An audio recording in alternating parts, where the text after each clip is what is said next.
হারিয়েছি আমাদের এক রাষ্ট্রনেতা ডক্টর মনমোহন সিং, যিনি ভারতবর্ষের ১৩তম প্রধানমন্ত্রী ছিলেন।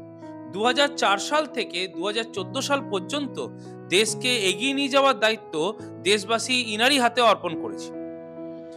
মনমোহন সিং এর সময়কালে আমাদের না বলা ১০টি সাফল্যের কথাই আজ আমি আপনাদের সামনে তুলে ধরছি। ১০০ দিনের কাজ।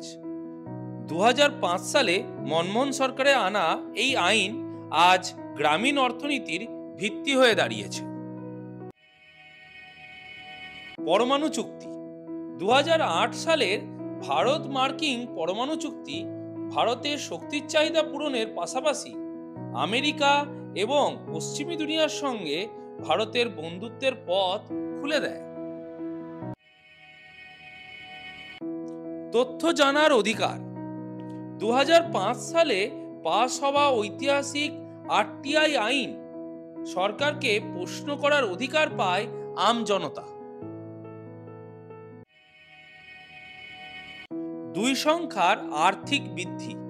২০০৬-৭ সালে দেশের জিডিপি বৃদ্ধির হার ১০.০৮% মাত্রা ছোঁয়। জাতীয় খাদ্য সুরক্ষা আইন। ২০১৩ সালের জাতীয় খাদ্য সুরক্ষা আইনের সূচনা করে মনমোহন সরকার। প্রায় ৮০ কোটি জনতার খাদ্যের অধিকার সুনিশ্চিত করার অঙ্গীকার করে সরকার। কৃষি ঋণ মুকুব। প্রথম ইউপিএ সরকারের অন্যতম জনমোহিনী সিদ্ধান্ত প্রায় ৬০,০০০ কোটি টাকার কৃষি ঋণ মকুব। আধার কার্ড।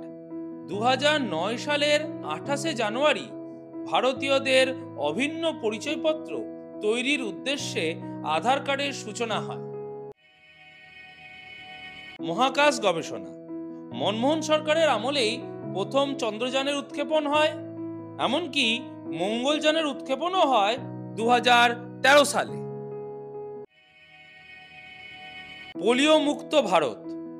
মনমোহন সিং এর আমলেই ২০১২ সালের ২৪শে ফেব্রুয়ারি ভারতকে পোলিও মুক্ত ঘোষণা করে ওয়ার্ল্ড হেলথ অর্গানাইজেশন। লোকপাল আইন।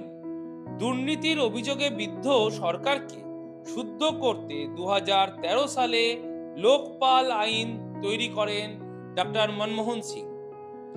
আমরা হারিয়েছি আমাদের এই রাষ্ট্রনেতাকে, যার অবদান ভারতবর্ষের ইতিহাসে সশ্রদ্ধভাবে সবসময় উপস্থিত থাকবে। টিকেল দ্য মাইন্ড এই বিশেষ রাষ্ট্রনেতাকে তার শ্রদ্ধা জ্ঞাপন জানাচ্ছে।